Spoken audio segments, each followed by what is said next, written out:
Facebook live में आप लोगों का स्वागत है।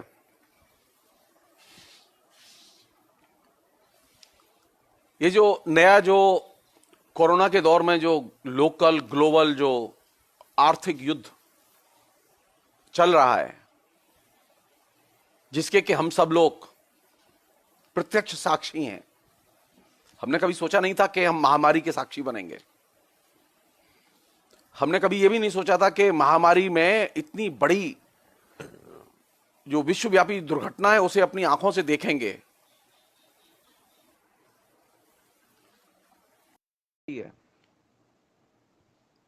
मेरे दिमाग में एक स्लोगन आया है जो कि इस पूरे इस चक्र को बांधने में मदद कर सकता है।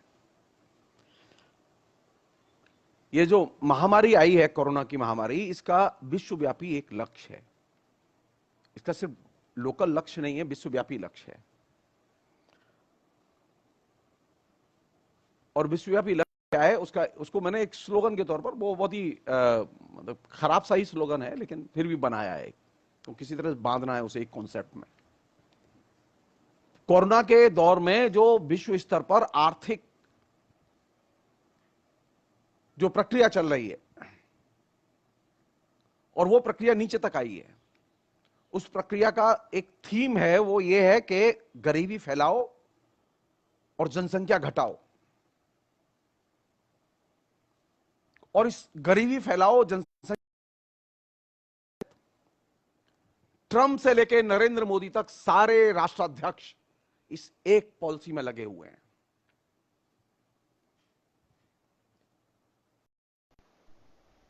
कोरोना का एक ही बड़ा डायमेंशन है, इकोनॉमिक डायमेंशन है, गरीबी, गरीबी और भयानक गरीबी। वो अमेरिका के रहने वाले लोग हों, चाहे वो इटली के रहने वाले लोग हों, या वो स्पेन के रहने वाले लोग हों, चाहे वो भारत के रहने वाले लोग हों, कोरोना ने सिर्फ एक मैसेज दिया है, गरीबी फैलाओ और जनसंख्या घटाओ। और ये गरीबी फैलाओ और जनसंख्या घटाओ का नारा मेरा नारा नहीं है, मैंने तो इसे बनाया है खाली। असल में ये नारा उनका, ये जब ये कोरोना का प्रसंग चल रहा था तो बीच में एक दिन अचानक नरेंद्र मोदी साहब हैं, वो बड़े ऊंचे ऊंचे पहुंची हुई हस्ती हैं, उन्होंने हिंदुस्तान में प्रधानमंत्री रहते हुए अमर्त्य सेन को फोन नहीं किया कि अमर्त्य सेन बाबू, आपको नोबेल प्राइज मिला था अर्थव्यवस्था का, आप मुझे यह बताइए कि आप आर्थिक नीति पर इतने बड़े जानकार माने जाते हैं और हिंदुस्तान के, भारत के देशभक्त लाल हैं, आप मुझे बताइए मैं क्या करूं। लेकिन नरेंद्र मोदी ने बिल गेट को जरूर फोन किया। और यह चीज मेरे लिए एकदम स्ट्राइकिंग थी कि आखिर बिल गेट इकोनॉमी के बारे में क्या जानता है। बिल गेट से क्यों नरेंद्र मोदी क्लियरेंस लेना चाहते हैं कि हम क्या करें, क्यों सलाह लेना चाहते हैं। ये एसेंशियली यानी गरीबी फैलाओ और जनसंख्या घटाओ की जो पॉलिसी है, ये असल में बिल गेट की पॉलिसी है, जिसको सारी दुनिया में अब एकदम कमर बांध के लोग उतर पड़े हैं और उसे इंप्लीमेंट किया जा रहा है।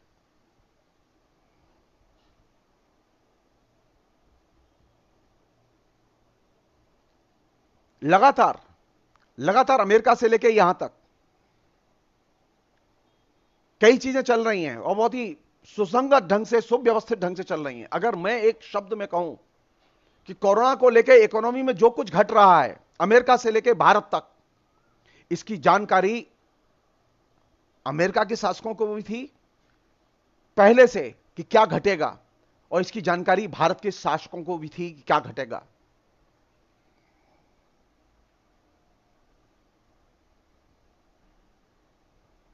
जो लोग ये कहते हैं कि अमेरिका के शासकों को जानकारी नहीं थी या प्रधानमंत्री नरेंद्र मोदी को जानकारी नहीं थी, वे अबोध हैं और बच्चे हैं, वे राजनीति नहीं जानते।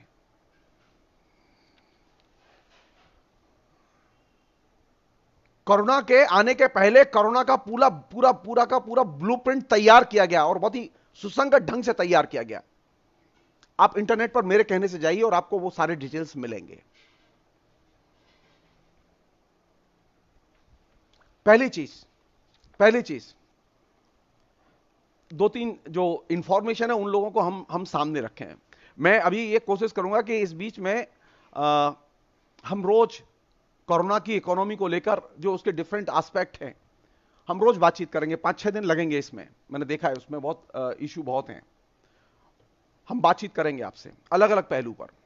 अभी मैं फिलहाल इसी स्लोगन तक और इसी के इर्द गिर्द जो पूरा ताना बाना बुना गया है पूरी विश्व अर्थव्यवस्था का, उस तक मैं अपने को सीमित रखना चाहता हूं। मसलन 11 मार्च 2020 को विश्व स्वास्थ्य संगठन के डायरेक्टर ने इसे महामारी घोषित किया।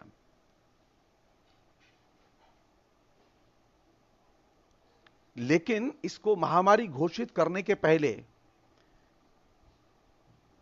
20 जनवरी से लेकर 24 जनवरी के बीच में जो डावोस में इसी साल जो सम्मेलन हुआ था, जिसमें कि दुनिया के सभी बड़े राष्ट्राध्यक्ष और अर्थशास्त्री और क्या कहते हैं उन्हें, अमीर लोग, कॉर्पोरेट घराने के बड़े लोग वे दाखिल होते हैं।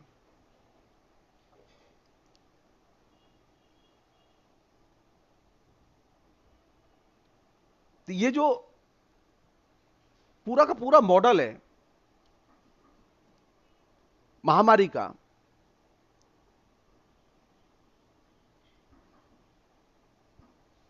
जिस समय ये महामारी की घोषणा की गई उस समय मैंने एक पोस्ट लिखी थी, मैं उसे सिर्फ याद दिला रहा हूं। महामारी का अपना एक क्राइटेरिया है जो विश्व स्वास्थ्य संगठन ने बनाया है। इतनी तबाही के बावजूद भी अमेरिका या इटली या भारत अभी इसे महामारी नहीं कह सकते।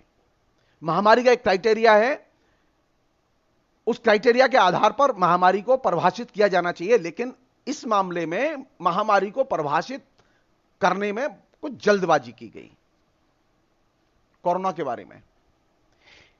यानी 20 से 24 जनवरी के बीच में डावोस में जब लोग मिल रहे थे तो यह फैसला ले लिया गया था कि अब कोरोना एक महामारी होगी। चीन के बाहर सिर्फ 150 लोग कोरोना से प्रभावित थे। यह कैसे अंदाजा रह सकता है इन राष्ट्राध्यक्षों को, इन तमाम लोगों को, कि अब यह महामारी आने वाली है? यह प्रश्न षड्यंत्र के तहत मैं नहीं पूछ रहा हूं, एक सामान्य, जब मात्र 150 लोग थे चीन के बाहर बीमार, तो डावोस में यह आम सहमति बन गई राष्ट्राध्यक्षों के बीच में कि अब इसे महामारी के तौर पर कहा जाए। महामारी का नियम क्या है? महामारी का नियम यह है कि एक किसी भी देश की जहां महामारी फैली है वहां की जनसंख्या का 10% और या उससे अधिक अगर किसी चीज से प्रभावित होता है, किसी संक्रमण से प्रभावित होता है, तो उसे हम महामारी घोषित करेंगे। मात्र 150 लोगों पर, 150 मरीज पर महामारी की घोषणा कर दी गई। ऑफिशियली डब्ल्यूएचओ ने घोषणा की 11 मार्च को।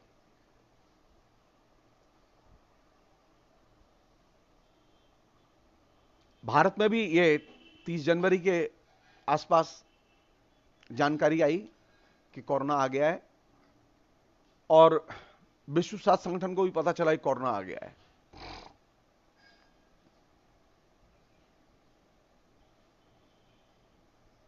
अब सोचिए कि इससे नुकसान किसको हुआ और फायदा किसको हुआ।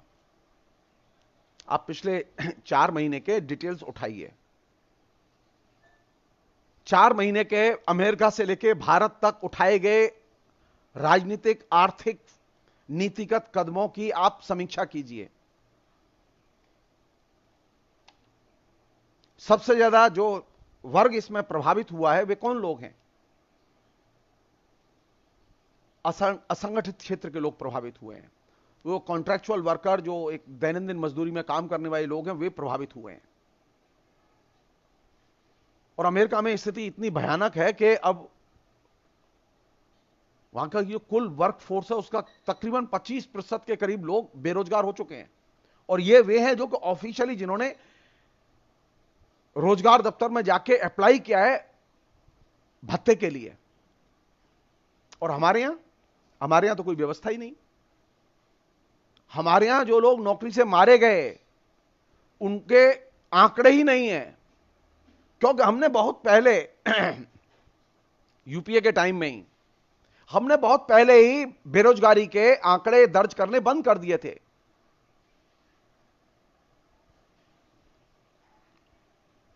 नरेंद्र मोदी के लिए यह सबसे सुनहरा अवसर है कि वे आज तक, इतनी बड़ी सरकार है और इतना बड़ा संगठन है, 10 करोड़ की मेंबरशिप है बीजेपी की,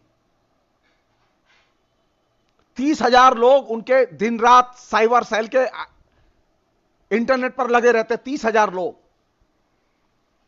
लेकिन एक सामान्य सा डाटा कि कितने लोग कोरोना की वजह से असंगठित क्षेत्र के बेरोजगार हुए, ये डाटा ये सरकार नहीं दे पाई, ये आरएसएस नहीं दे पाया। ये कितने देशभक्त लोग हैं, अरे कुछ नहीं, अपने लोगों को लगाते, अपने शहर में ही लगाते, डाटा इकट्ठा करने के लिए, संख्या गिनने के लिए, तो कम से कम देश का भला होता। खाना ना सही, खाली नाम गिनती करके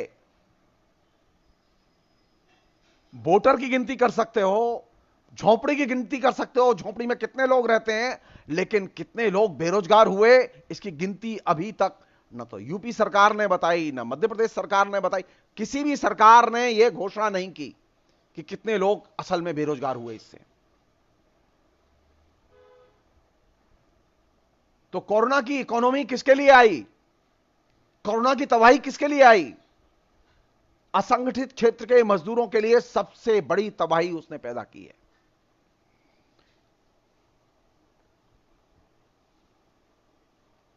और ये जो अभाव, भूख या गरीबी जो असंगठित क्षेत्र में पैदा हुई है, ये सिर्फ एक देश तक सीमित नहीं है,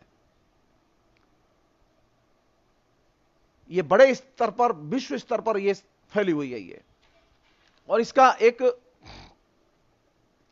डायमेंशन क्या है? इसका डायमेंशन है सिर्फ एक, जहां पे भी कोरोना का असर पड़ा है और खासतौर पर असंगठित क्षेत्र में पड़ा है, मजदूरों में पड़ा है इसका असर, तो वे एकदम भय से परेशान हैं और टेरराइज्ड हैं। क्या करें, भागे हुए हैं, बिल्कुल एकदम बीमारी से एकदम आतंकित हैं। मैं भी परेशान हूं, मैं जहां रहता हूं वहां पे भी रोज आए दिन कोई ना कोई पेशेंट निकल रहा है।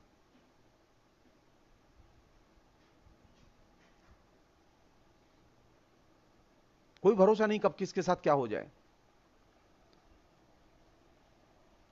तो अगर कोरोना का एक साइड इफेक्ट बहुत बड़ा निकाला जाए, कोरोना ने पूरी दुनिया में कौन सा एक बड़ा साइड इफेक्ट पैदा किया, तो वह फियर, फियर, फियर, भय, भय और सिर्फ भय।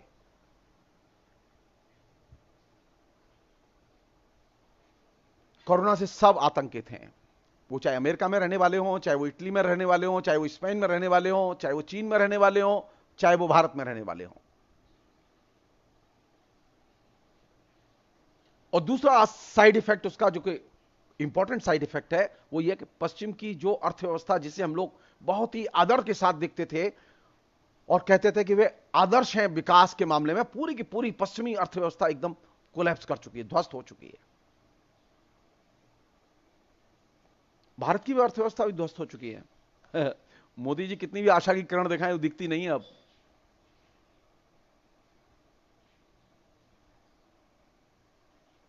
तो दूसरा साइड इफेक्ट इसका क्या हुआ कोरोना के आने का इकोनॉमी पर? पूरी पश्चिम की आदर्श आदर्श आदर्श अर्थव्यवस्था एकदम धराशायी।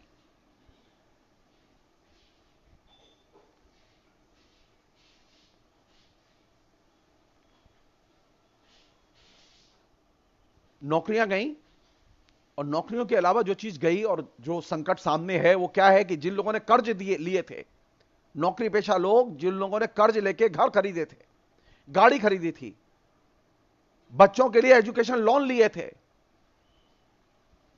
अब सवाल यह है कि ये लोन चुकाएंगे कैसे? सारे लोग परेशान हैं इससे।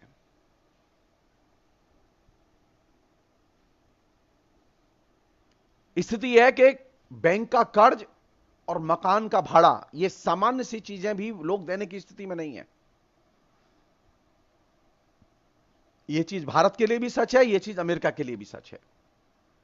सो कोरोना एक मामले में लोकल और ग्लोबल दोनों है, इसलिए इसे ग्लोकल कहना ज्यादा ग्लोकल, जो पोस्ट मॉडर्निस्ट कहते हैं ना, ग्लोबल और लोकल को मिला के ग्लोकल से एक नए किस्म की ग्लोकल तबाही कोरोना ने पैदा की है, जो कि विश्वव्यापी है।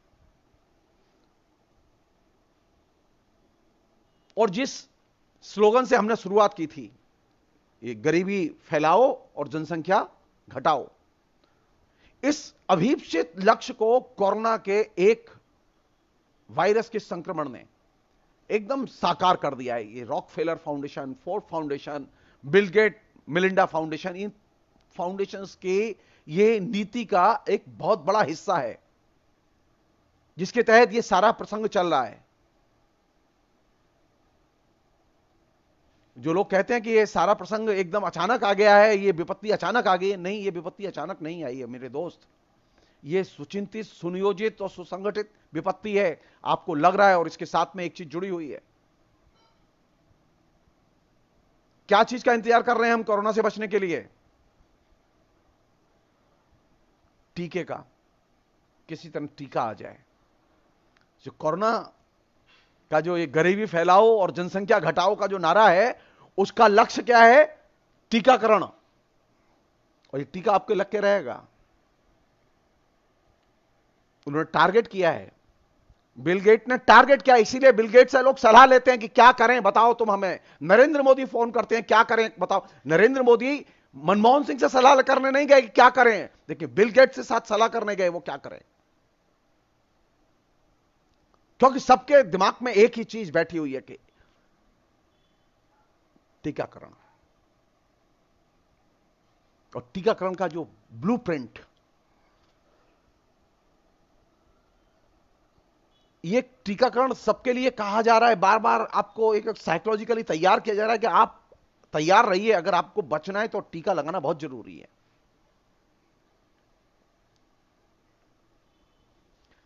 बिल गेट का मानना है कि अगर यह टीकाकरण अभियान चला दुनिया में और सफल रहे, तो सन 2050 तक सारी दुनिया की जनसंख्या 10 से 15% तक घटाने में सफल रहेंगे। तो अब शब्द जो भाषा में प्रयोग में लाए जा रहे हैं, वैक्सीनेशन, हेल्थ केयर,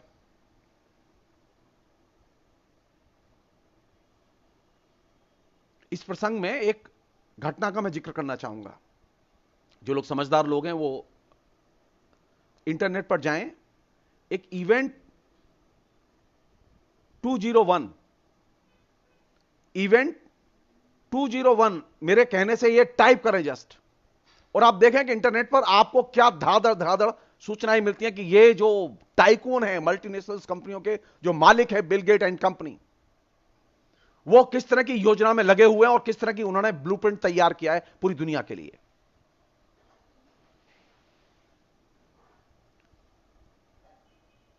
घटना यह है कि 18 अक्टूबर 2019 को न्यूयॉर्क में एक सम्मेलन हुआ और इस सम्मेलन को इवेंट 201 का नाम दिया गया।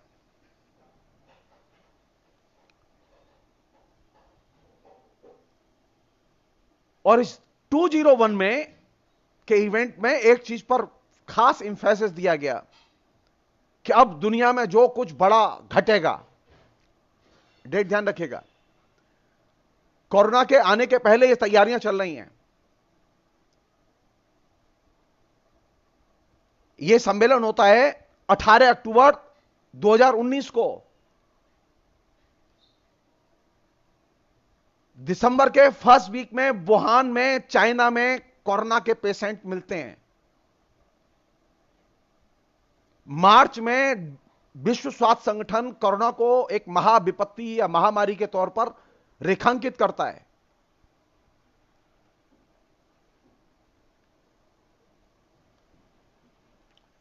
इस इवेंट में यह डिस्कस किया गया कि अब ये जो समय है, ये समय महामारियों का समय है, इसलिए हमें अब महामारियों के लिए तैयारी करनी चाहिए। और महामारियों की घटनाएं बढ़ेंगी, घटेंगी नहीं। हम सब लोग इसके लिए तैयार किए जा रहे हैं धीरे धीरे। इसमें एक एजेंडा पास किया गया इस यानी इवेंट 201 में, नाम सुनिए उसका, बहुत ही इंटरेस्टिंग है। उसका नाम दिया गया 2019 एन .COV, कोविड को। इसमें यह संभावना व्यक्त की गई, डेट 18 अक्टूबर 2019। इसमें यह संभावना व्यक्त की गई इस ब्लूप्रिंट में कि आगामी 18 महीने में 65 मिलियन मौतें हो सकती हैं। कोरोना पैदा नहीं हुआ था, कोरोना के नाम से ब्लूप्रिंट पहले तैयार किया गया। जो लोग ये कहते हैं कि ये अचानक आई विपत्ति है, मैं कहना चाहता हूं कि ये अचानक आई विपत्ति नहीं है, बल्कि सुनियोजित, सुसंगठित, बहुराष्ट्रीय कंपनियों, फार्मा कंपनियों के द्वारा आरोपित विपत्ति है, और बिल गेट इसका लीडर है।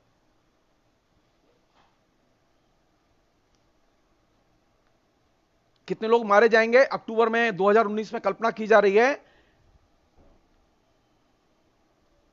65 मिलियन।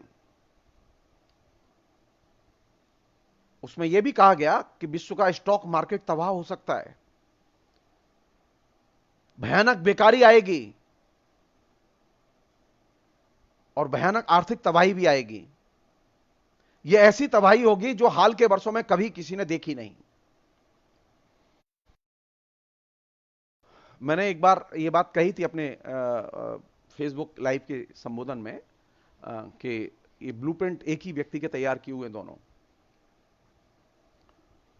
तो ये इवेंट 201 और इसका जो डॉक्यूमेंट्स है, इसका जो प्रस्ताव है, वो बहुत ही शानदार परिकल्पित प्रस्ताव है कि भविष्य में क्या होना है। और इसमें इंफेसिस किस बात पर था? इंफेसिस था पब्लिक प्राइवेट पार्टनरशिप। यानी जब महामारी फैलेगी तो सरकार क्या करेगी? सरकार का काम होगा पब्लिक प्राइवेट पार्टनरशिप पर जोर देना। और नरेंद्र मोदी, मेरा जैसा साधारण आदमी जब इस बात को खोज सकता है और जान सकता है, नरेंद्र मोदी को यह अक्टूबर में यह चीज पता ना हो, नरेंद्र मोदी के लोग वहां जाके सुने ना हो, शामिल ना हुए हो, यह हो ही नहीं सकता। यह हो ही नहीं सकता।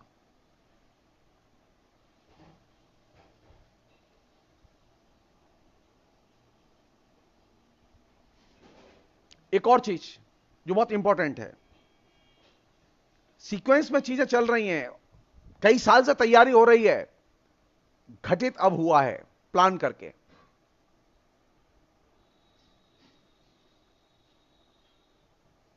ये जो डिजिटल आइडेंटिटी पर जोर दे रहे हैं ना हमारे महोदय पीएम साहब, अब आपकी हर चीज के बारे में एक डिजिटल आइडेंटिटी होनी जरूरी है।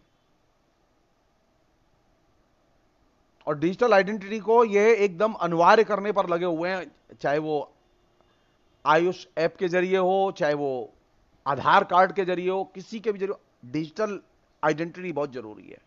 और ये डिजिटल आइडेंटिटी का जो विचार है, इलेक्ट्रॉनिक आइडेंटिटी का जो विचार है, ये इलेक्ट्रॉनिक आइडेंटिटी का विचार भी बिल गेट का ही दिया हुआ है।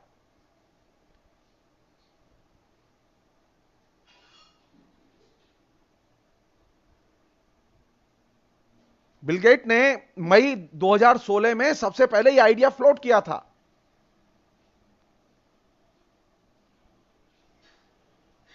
और ये इलेक्ट्रॉनिक आइडेंटिटी का पर्पज ये था, जिसको कि सरकार किसी ना किसी रूप में रखना चाहती है और लाना चाहती है, वो ये कि सामान्य जनता के ऊपर इलेक्ट्रॉनिक निगरानी रखी जाए। कहने का मतलब यह कि ये जो मोदी सरकार जो कर रही है ना, मौलिक app culture, Ayush culture, digital culture, ये कल्चर बिल गेट के दिमाग से निकली हुई है। ये बिल गेट मिलिंडा फाउंडेशन के दिमाग से निकली हुई है। ये मोदी जी के दिमाग से नहीं निकली हुई। मोदी जी अपनी दिमाग से कुछ नहीं करते, सिवाय इसके कि उन्हें जो कहा जाता है वही वो करते हैं।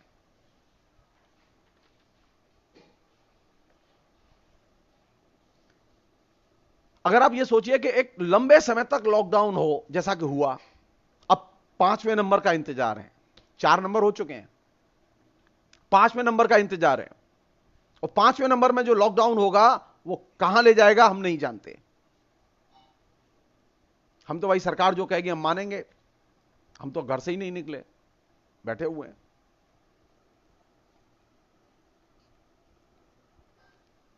पिछले 60 दिनों में अमेरिका से लेके इंडिया तक आप ये देखिए कि किसको इस लॉकडाउन से फायदा हुआ और किसको नुकसान हुआ है।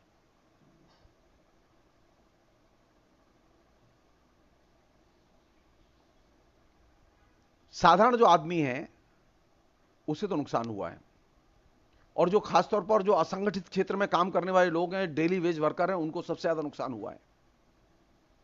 जो मंथली इनकम करते हैं, कमाते हैं, नौकरी पेशा लोग हैं, उनको भी नुकसान हुआ है। जिनकी पक्की नौकरियां हैं उनको भी इकोनॉमिक लॉस हुआ है।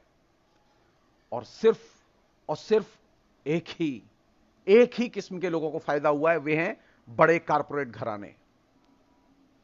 बड़े कारपोरेट घराने इस समय बिल्कुल एकदम बल्ले बल्ले है उनकी। उन्होंने जितनी चांदी इस 60 दिनों में काटी है, इतनी चांदी उन्होंने पहले कभी नहीं काटी थी।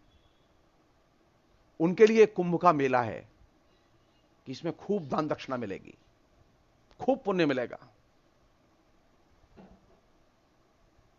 तो बड़ी बहुराष्ट्रीय कंपनियों और बड़ी जो कॉर्पोरेट कंपनियां हैं, हिंदुस्तान की सबसे बड़ी कंपनी, टॉप कंपनी मुकेश की रिलायंस कंपनी का मुनाफा 17% बढ़ा है पिछले 60 दिनों में।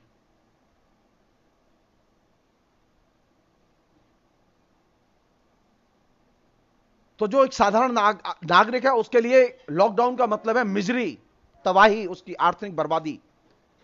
और कॉर्पोरेट घरानों के लिए इसका मतलब है मुनाफा, और ज्यादा मुनाफा, और ज्यादा पूंजी का लाभ। तो ये लॉकडाउन किसके लिए लाया गया? जैसा कि मैंने शुरू में कहा, इसका लक्ष्य है गरीबी फैलाओ और जनसंख्या घटाओ।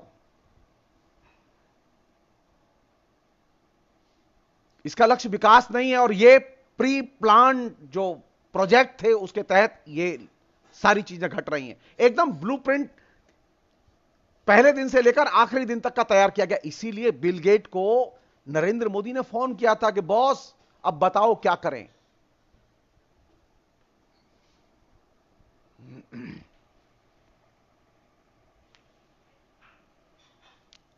एक और चीज है जो कि इसी प्लान में आ रही है, वो ये कि ये जो Bill Gate Foundation, Rockefeller Foundation, Ford Foundation, इन तमाम लोगों ने इस बीच में जो सुझाव दिए, और खासतौर पर जिस की मैं आपसे चर्चा कर रहा था, इवेंट 201, उसमें एक सुझाव यह भी था कि जब महामारी आए तो सरकारी संपत्तियों का निजीकरण होना चाहिए।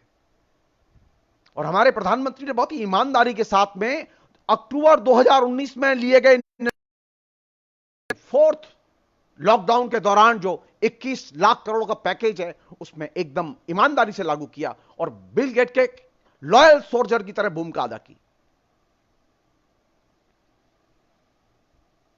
हमें मदद की जरूरत थी, हमें संपत्ति को बेचने की जरूरत नहीं थी, हमें अस्पताल की जरूरत थी, लेकिन हमें अस्पताल नहीं मिले।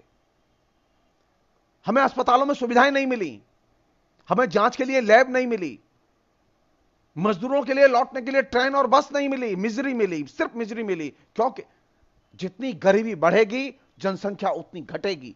इस नारे को साकार करना था।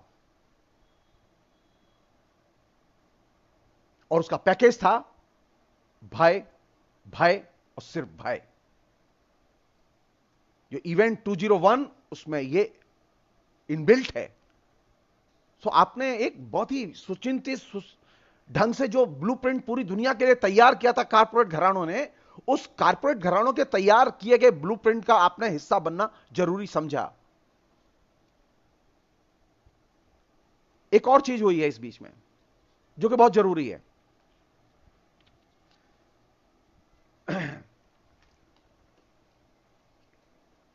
भारत के पास में क्या मुसीबत थी ऐसी कि उसने विश्व बैंक से कर्ज लिया? क्योंकि यह दबाव डाला जा रहा है दुनिया के तमाम देशों के ऊपर कि अब तुम्हारे ऊपर महामारी का भूत मंडरा रहा है और इस भूत से बचना है तो विश्व बैंक से और अंतर्राष्ट्रीय मुद्रा कोष से कर्ज लो। अगर तुम्हें अपने खर्चे चलाने हैं तो भारत सरकार ने यह भी किया एक अच्छे सोल्जर की तरह, विश्व बैंक से कर्ज लिया, डिजिटल आइडेंटिटी पर या इलेक्ट्रॉनिक आइडेंटिटी पर जोर दिया,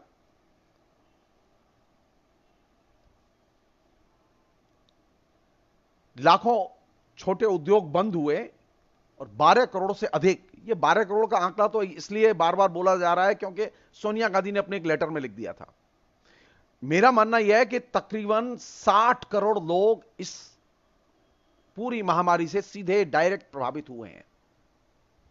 वो 60 करोड़ से ऊपर होगी, क्योंकि शहर और गांव दोनों में मिलाकर जो असंगठित क्षेत्र में जो काम करते हैं लोग, जिनका डाटा हमारे पास नहीं है लेकिन काम करते हैं लोग, क्योंकि पहले के डाटा उपलब्ध है उसके आधार पर हम बात कर रहे हैं, तो उनकी संख्या 60 करोड़ के ऊपर बनती है।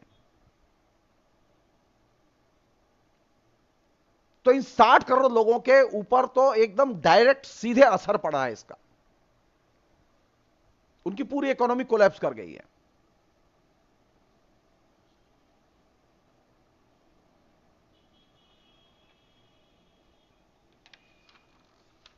आखिरी चीज इस पूरे प्रसंग में, इसके और भी पहलू हैं जिन्हें हम बाद में डिस्कस करेंगे आपसे, वो ये कि मेरी भारत सरकार से एक मांग है कि फिर नए सिरे से बेरोजगार दर्ज करने के लिए बेकारी दफ्तरों में नियम बनाए जाएं, और जो लोग बेरोजगार दफ्तरों में दाखिल हैं, जिनके नाम जमा हैं पहले से, उन लोगों को, और जो नए लोग नाम लिखाएं उन लोगों को, कांग्रेस ने जो प्रस्ताव दिया है कि 6 महीने तक आप लगातार हर बेरोजगार को, परिवार को 7,500 दीजिए। मेरा मानना है कि हर बेरोजगार को आप 7,500 रुपया दीजिए।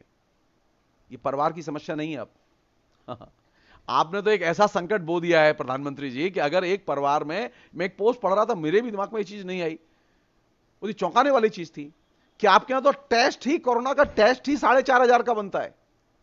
तो अगर जिसके परिवार में 6 लोग हैं और 6 लोग संक्रमित हो गए दुर्भाग्य से, तो वो तो गया काम से, उसका तो 40-45 हजार रुपए का तो खाली टेस्ट का बिल आएगा। कहां से देगा वो आदमी? मैं ही नहीं दे सकता।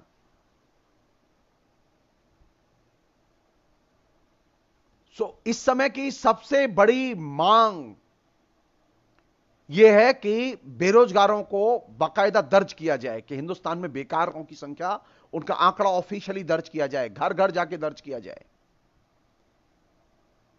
और बेरोजगारों को बाकायदा बेरोजगारी भत्ता दिया जाए। और वो बेकारी भत्ता, जैसा कि कांग्रेस ने सजेस्ट किया है, वो 7,500 रुपया पर मंथ के हिसाब से हो, और वो 6 महीने तक पक्का दिया जाए, इकोनॉमी को रिवाइव करने के लिए।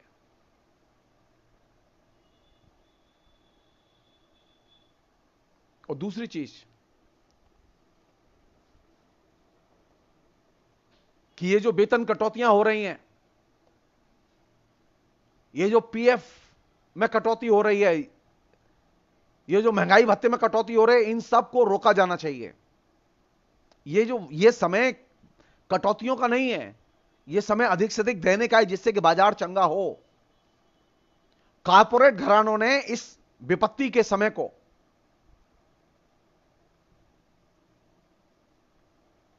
लोगों की वेतन कटौती और काम के घंटे बढ़ाने, इन दो काम के लिए इस्तेमाल करना शुरू कर दिया, जो कि गलत है। काम के घंटे वही रहेंगे जो कोरोना के पहले थे। काम के घंटे 12 नहीं हो सकते, और वेतन में किसी भी किस्म की कटौती नहीं की जानी चाहिए। कॉर्पोरेट घराने 33%, 40-40% कटौती कर रहे हैं, लोगों को छटनी करके नौकरियों से निकाल रहे हैं। क्यों निकाल रहे हैं वो लोग?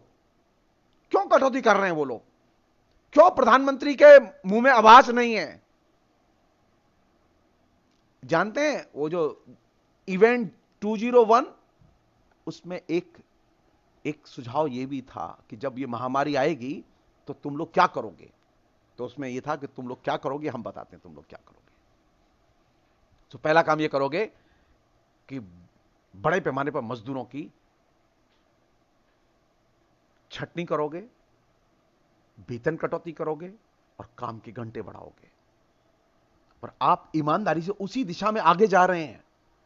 यानी अब हमारी सरकार, जो जनतंत्र के जरिए चुनी गई सरकार थी, वो कारपोरेट घरानों के जो कार्टेल बना हुआ है, जो गिरोह बना हुआ है सारी दुनिया को लूटने वाला, उस गिरोह का वो हिस्सा बन गई है। और ये बहुत अपमानजनक है। केंद्र सरकार सीधे आदेश दे कि काम के घंटे सिर्फ 8 रहेंगे। न कंपनी को बढ़ाने का हक है, न किसी भी राज्य सरकार को यह कानून बदलने का हक है। और केंद्र सरकार यह आदेश दे कि मजदूरों की जो तनख्वाहों में कटौती हो रही है, वे कटौतियां तुरंत बंद की जाएं और जो कटौती की गई हैं वो वापस की जाएं। विपत्ति का मतलब लोगों की इनकम पर डाकाजनी नहीं है। विपत्ति का मतलब यह है कि लोगों की मदद की जाए। अगर आप लोगों की इनकम पर डाकाजनी कर रहे हैं तो आप बिल गेट के साथ हैं, आप जनता के साथ नहीं हैं। अगर आप काम के घंटे बढ़ा रहे हैं तो आप बिल गेट के साथ हैं। मैं तो सिर्फ यही कहूंगा, जो बिल गेट का यार है वो देश का गद्दार है।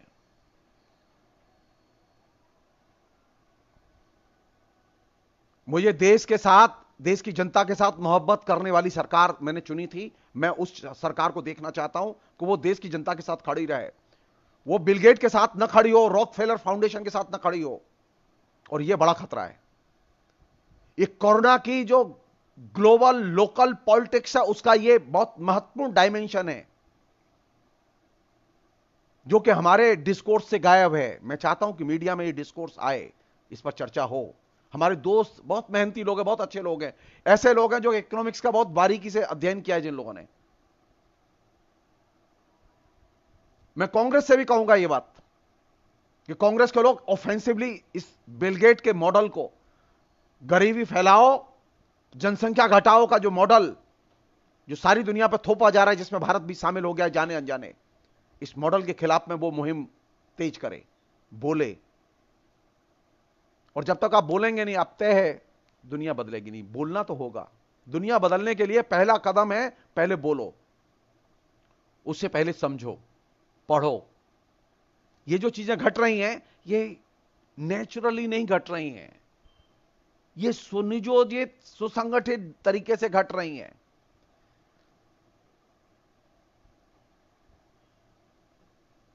इन चीजों से प्रधानमंत्री पहले से वाकिफ हैं और अब जो कर रहे हैं वो सोच समझ के कर रहे हैं।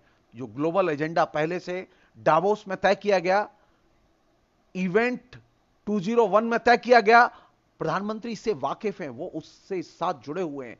हमें दबाव पैदा करना चाहिए प्रधानमंत्री इस एजेंडे से बाहर निकलें।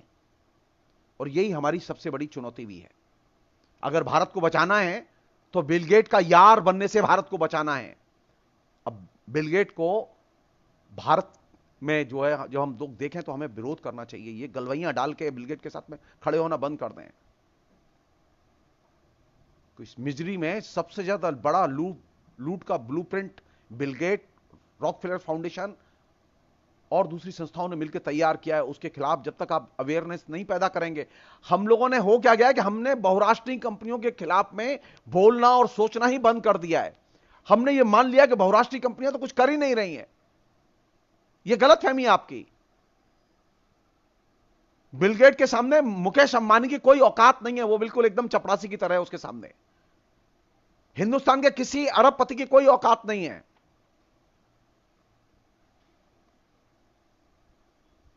जो नया दौर है इकोनॉमी का, जो ग्लोबलाइजेशन का दौर है, वह बहुराष्ट्रीय कंपनियों के वर्चस्व का दौर है और लूट का दौर है।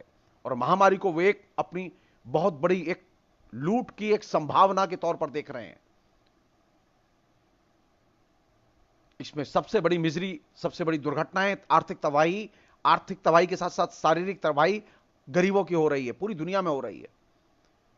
तो बहुराष्ट्रीय कंपनियों के प्रति हमारे अंदर एक अवेयरनेस होनी चाहिए कि वो लोग क्या कर रहे हैं।